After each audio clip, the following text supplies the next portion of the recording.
Investigación, procuración de justicia ambiental y urbana, construcción de soluciones desde la academia, el gobierno, las empresas y la sociedad civil.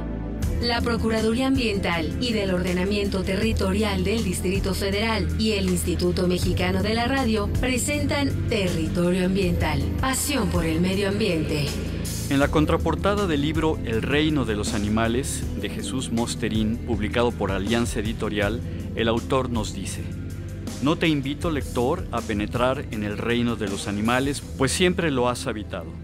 Te animo a abrir los ojos y a disfrutar de la riqueza y la hermosura de este reino que es el tuyo. Los seres humanos no somos ángeles caídos del cielo, ni gritos en la noche, ni pura indeterminación. Tampoco somos máquinas ni computadoras. Lo que somos es animales. Parimos y nacemos y comemos y respiramos y morimos como animales, y la mayoría de nuestros genes los dedicamos a codificar nuestras funciones animales. Si quieres saber cómo es un animal, mírate al espejo. Cualquier concepción del ser humano que pretenda alejarnos de nuestra realidad natural es un fatuo ejercicio de ignorancia, autoengaño y superstición. Quédese con nosotros a escuchar una plática sobre el reino de los animales y el triunfo de la compasión con el doctor Jesús Mosterín. Yo soy Francisco Calderón Córdoba. Y yo, Erika Larios Muñoz. Gracias por sintonizarnos. Doctor Jesús Mosterín, bienvenido. Muchísimas gracias por estar con nosotros en Territorio Ambiental. Gracias, con mucho gusto. Le agradecemos, sabemos que ha tenido una agenda muy apretada en México y bueno, es realmente un gusto poder conversar con usted. Y bueno, doctor, pues preguntarle para una sociedad, ¿qué significa el permitir el uso de animales en circos, en peleas de gallos, por ejemplo, aquí en México, en los palenques, corridas de toros, peleas de perros o la explotación avícola, por ejemplo? Bueno, en concreto la sociedad mexicana, México, pues es un país que en el mundo tiene dos famas. Por un lado tiene fama de país muy pintoresco, muy bonito, muy colorista, y por otro lado tiene también la fama de ser un país muy bronco, muy violento, muy hosco, y un país, bueno, que siempre ha estado de revoluciones y de matanzas, y ahora cada día hay noticias de los narcos y de esta especie de guerras continuas. Y claro, también los animales no humanos, es decir, que efectivamente es uno de los pocos países del mundo donde todavía quedan corridas de toros y peleas de gallos y de perros, etcétera, que antes había en todo el mundo, porque lo que no hay que olvidar es que donde ahora existen son residuos. Pero, por ejemplo, en Inglaterra, por decir algo, había tanto corridas de toros como peleas de gallos y peleas de perros y otras de osos con perros y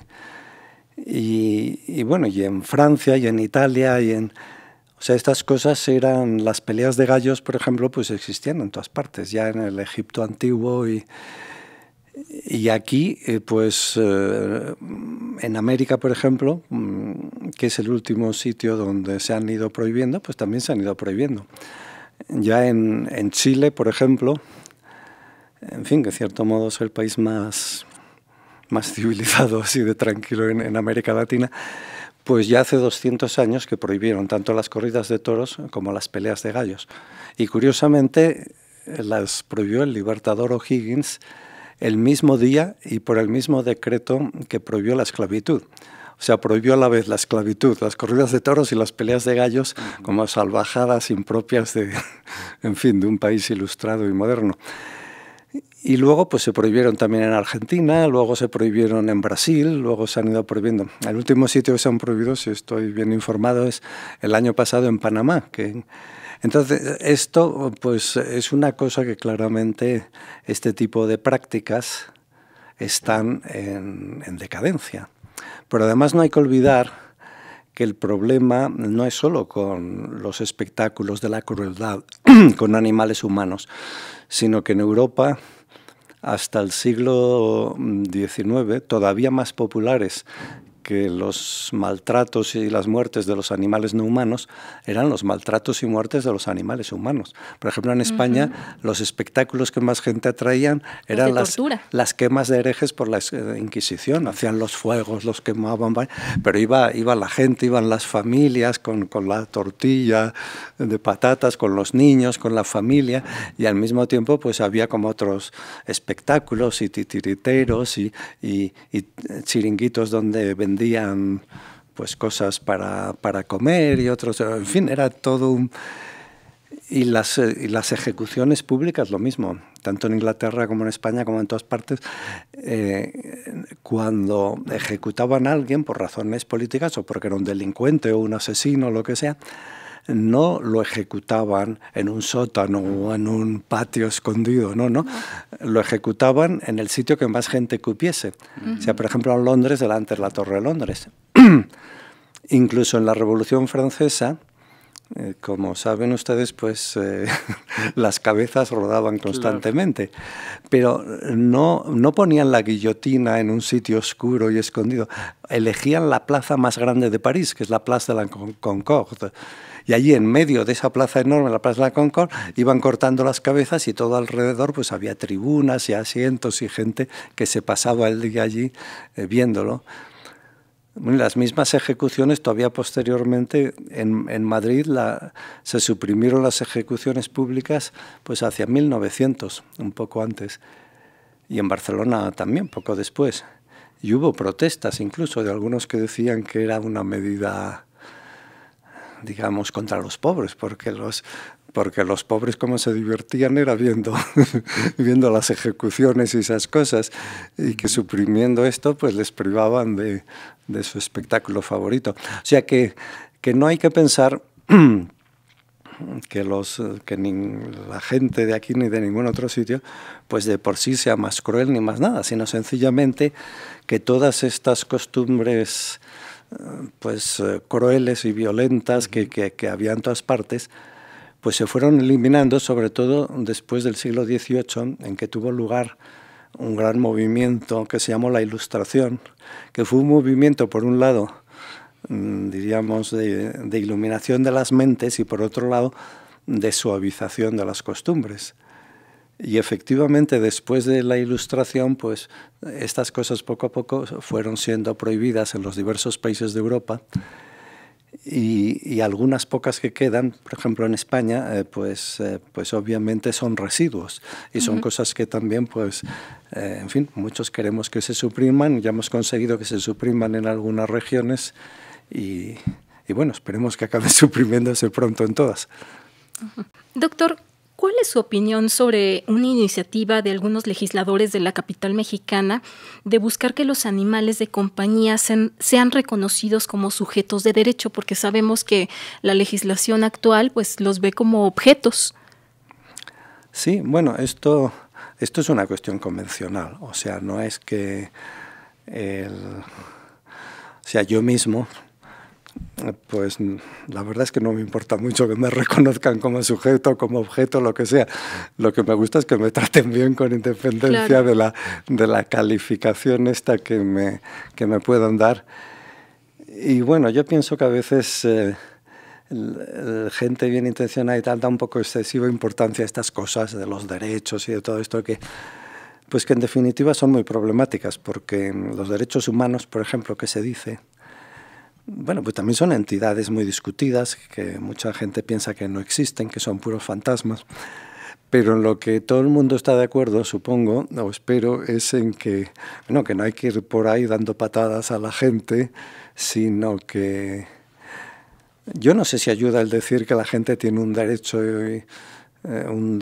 intrínseco a que no le den patadas y que a un sujeto jurídico no se le deben dar patadas. Bueno, pues si se quiere decir, pues que se diga, seguramente no perjudicará, pero no es necesario. O sea, yo pienso que así como los derechos son como los fantasmas, cosas que no se ven ni se tocan, lo que sí es una realidad es el dolor y que hay criaturas que sufren y entonces...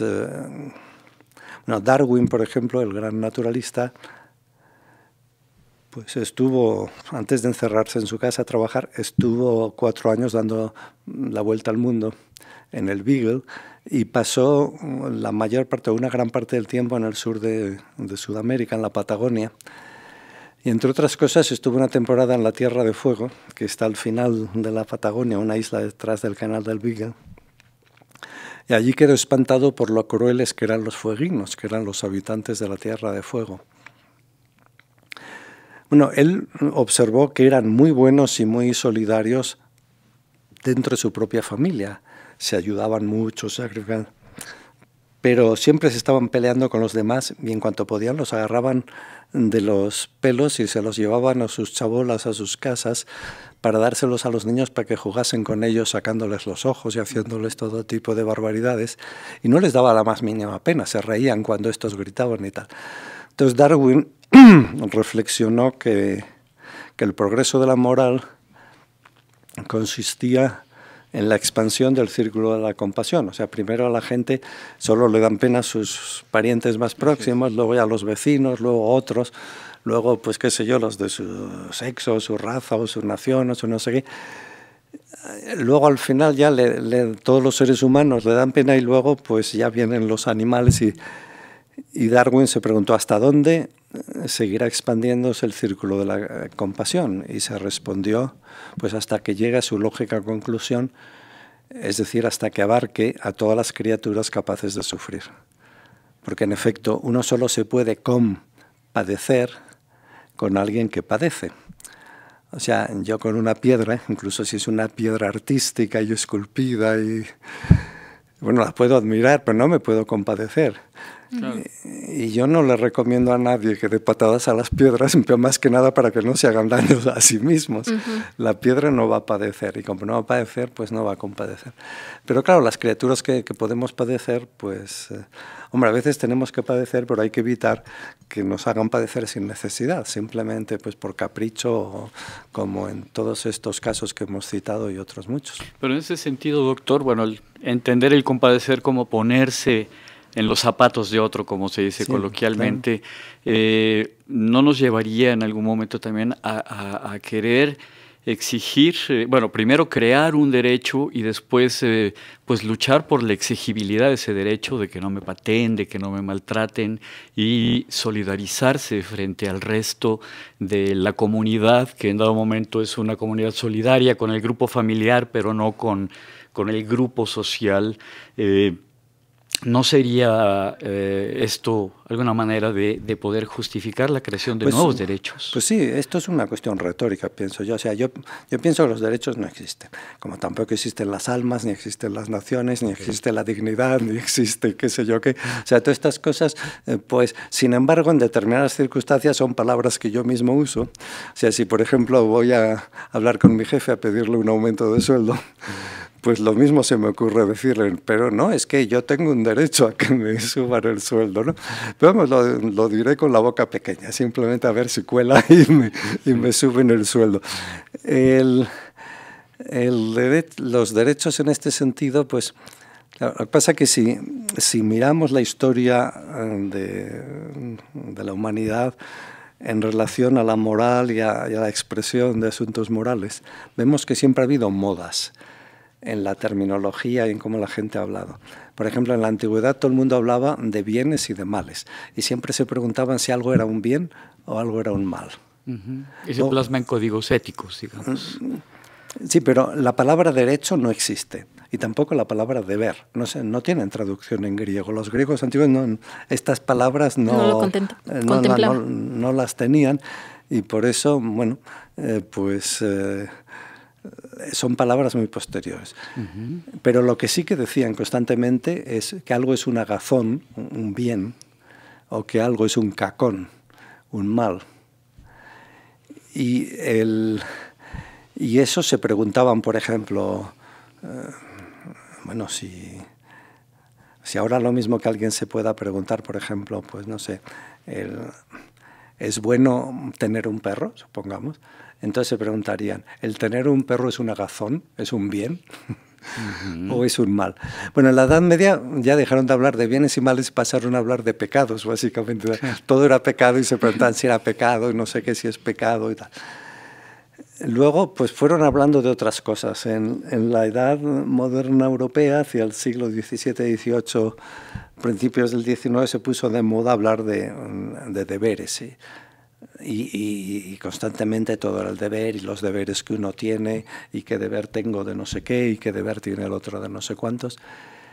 Bueno, y en el siglo, a partir de la mitad del siglo XX o así, pues se ha puesto de moda la jerga de los derechos, es decir, nadie dice, qué sé yo, pues súbame el sueldo porque un buen sueldo es un bien, o porque un mal sueldo es un pecado, o porque tiene el derecho. No, ahora todo el mundo dice, súbame tal porque tengo el derecho a no sé qué.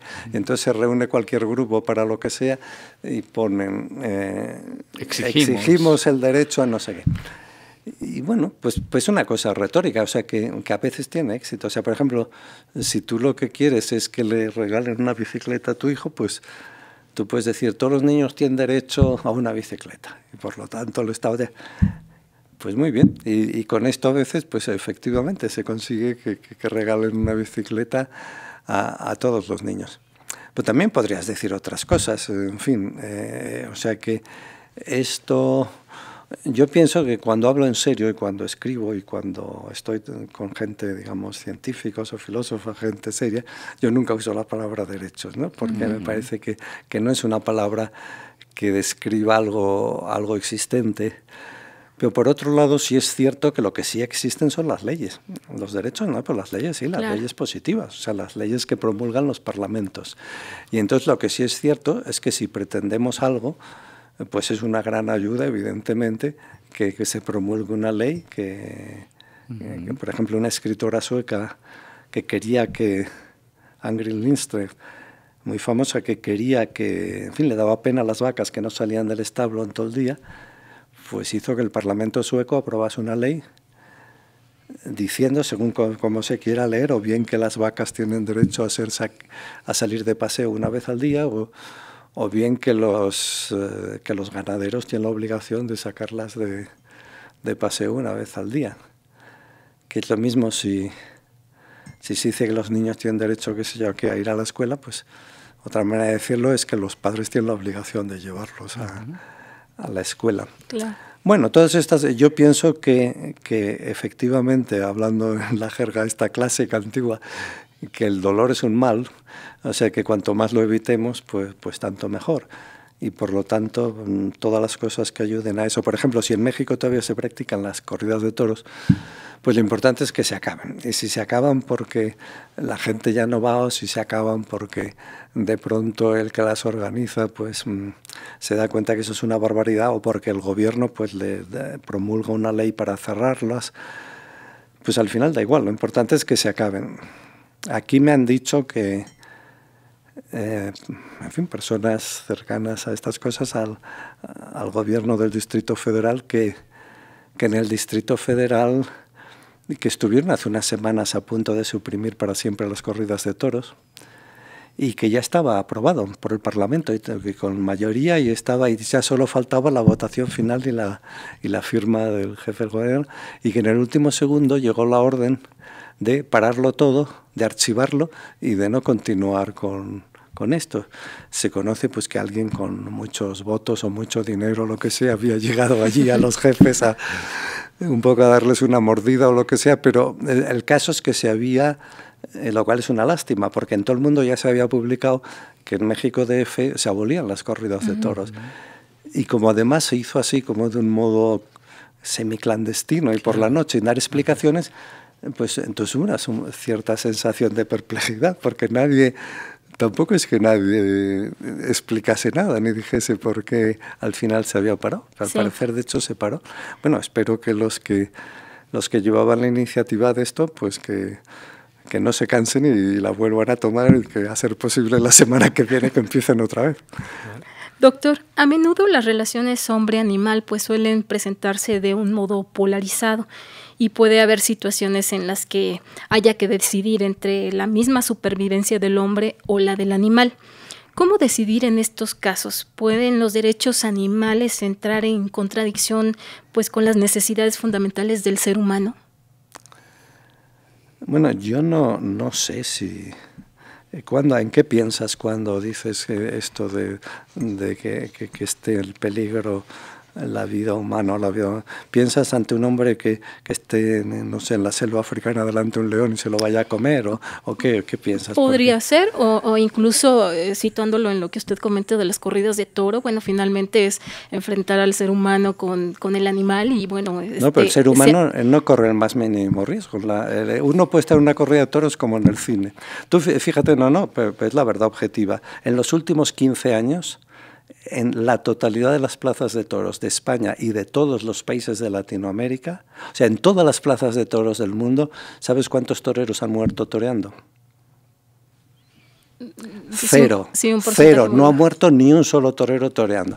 O sea, han muerto, naturalmente, pues muchísimos miles de toros, más de 100.000 toros, pero no ha muerto ni un solo toreo. Ya crían a los toros para que sean lo más debilitados posibles, luego ya pues en fin, los maltratan mucho antes de sacarlos a la plaza. Cuando los sacan, bueno, ya les empiezan a clavar cosas, sobre todo lo del picador, ya es una cosa absolutamente tremenda, en que les rompen los músculos, les echan fuera la mitad de la sangre que llevan, y luego las banderillas y el no sé qué. O sea que al final, cuando va el matador, que es el torero, digamos, importante, porque los otros son una especie de meros servidores suyos. Cuando llega el matador, le llega un bicho agónico que está echando sangre por las narices y por tal, y que prácticamente con que le toquen con el dedo se cae. Y muchas veces son los propios taurinos los que protestan, porque los animales los toros se caen antes de tiempo. Pero vamos, es infinitamente más peligroso manejar un automóvil que ser torero en una plaza de toros. O sea, los toreros son una especie de carniceros pues ineptos, porque muchas veces no saben ni matar y tienen que mirar estoque varias veces.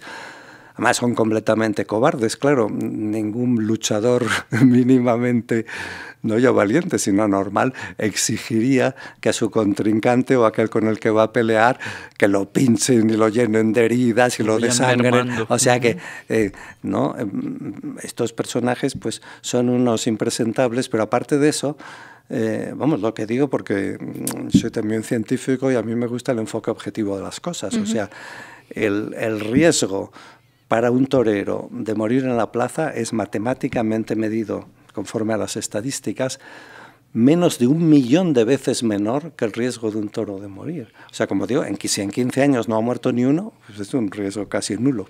Yo nunca he visto en una plaza una enfermería para el toro. No, pero lo que pasa es que el torero, naturalmente, pues al toro le pueden hacer lo que quieran, pero si cualquier cosa que le pase al torero, cualquier rasguño, pues evidentemente lo llevan a la enfermería. No, y a veces, pues sí, le dan una cornada en la pierna o cualquier cosa de estas, sí, pero es muy raro y sobre todo nunca es mortal. Es decir que, bueno, esto las estadísticas hablan, vamos, no es un asunto de opiniones.